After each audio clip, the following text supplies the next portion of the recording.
दोस्तों, स्वागत है आपका हमारे चैनल पर। हरियाणा जुडिशियल सर्विसेज की नोटिफिकेशन जैसा आपको सबको पता है ऑलरेडी आउट हो चुकी है।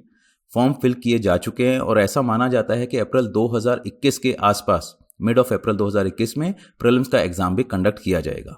ऑलरेडी हम प्लेटफॉर्म पर अपने हरियाणा स्पेसिफिक कोर्स जो है लॉन्च कर चुके हैं, जहां पर हरियाणा के जो लॉज हैं, लोकल लॉज और सेंटर के जो हमारे लॉज हैं, वो सभी हम डिस्कस कर चुके हैं। Line by line, word by word, bare act से हमने डिस्कस किया है।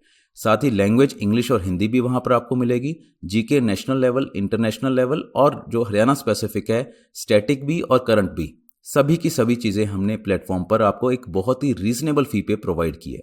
जल्दी से आप जाइए, हमारा लिंक आपको डिस्क्रिप्शन में मिलेगा और जाकर आप डेमो लेक्चर्स भी देख सकते हैं। इस वीडियो में मैं डिस्कस करूंगा अभी सुप्रीम कोर्ट की एक लैंडमार्क जजमेंट जो ऑर्डर 7 रूल 11 सीपीसी पे आई है। ये जजमेंट क्या है? जजमेंट का जो टाइटल है वो है के अकबर अली वर्सेस के उमर खान। बेंच जो थी, 2 जजेस की bench, Indira Banerjee and Hemant Gupta. Date of judgment 12 Feb 2021।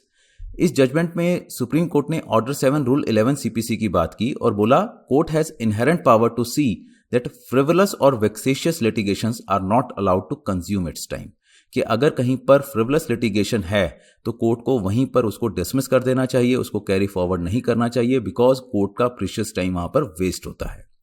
Provision की अगर बात करें ऑर्डर 7 रूल 11 सीपीसी की, तो वो रिजेक्शन ऑफ प्लेंट की बात करता है। ये ऑर्डर 7 रूल 11 बहुत इंपॉर्टेंट है, तो आपको बहुत ध्यान से इसको देखना है। ऑल्दो हम डिस्कस कर रहे हैं वहां पर ऑलरेडी हमारे सीपीसी के जो हमारा मॉड्यूल है, बट यहां पर जजमेंट की बात की है तो जजमेंट स्पेसिफिक जो रेलिवेंट पोर्शन है वो हम डिस्कस कर रहे हैं।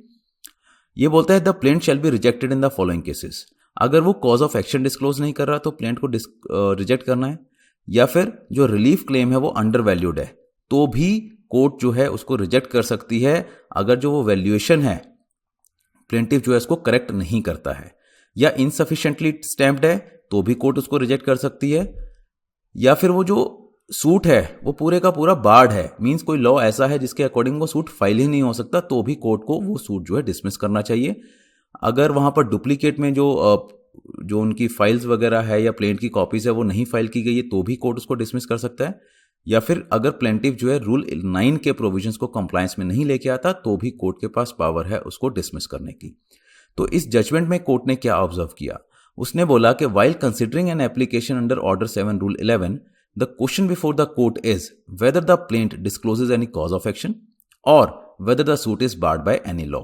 तो अगर प्लेंट में कहीं कॉज ऑफ एक्शन ही नहीं है, मींस जिसके बेस पे वो रिलीफ सीक कर रहा है प्लेंटिफ अपनी प्लेंट में, अगर कोई कॉज ऑफ एक्शन ही नहीं है तो इसका मतलब वो फ्रिवलस लिटिगेशन है। या फिर सूट जो है बार्ड है लॉ के द्वारा तो भी वो फ्रिवलस लिटिगेशन मानी जाएगी और कोर्ट को वहीं पर उसको डिसमिस कर देना चाहिए। While considering an application under Order 7 Rule 11 CPC, the court is not to look into the strength or weakness of the case of plaintiff or the defense raised by the defendant.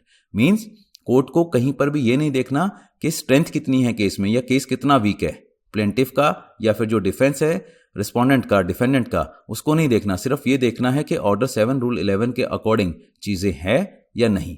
अगर नहीं है तो उसको reject कर दे order 7 rule 11 के provisions के according.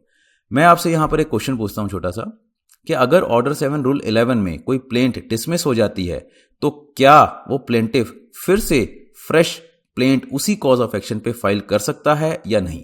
ये आपको मुझे कमेंट बॉक्स में लिख के बताना है और साथ में वो रूल बताना है, वो प्रोविजन बताना है जहां पर इसके बारे में डिस्कस हुआ है, राइट? तो जल्दी से आप हमारे डेमो लेक्चर्स देखिए और अगर आपको कोर्स अच्छा लगे तो आप ज्वाइन कीजिए। Thank you.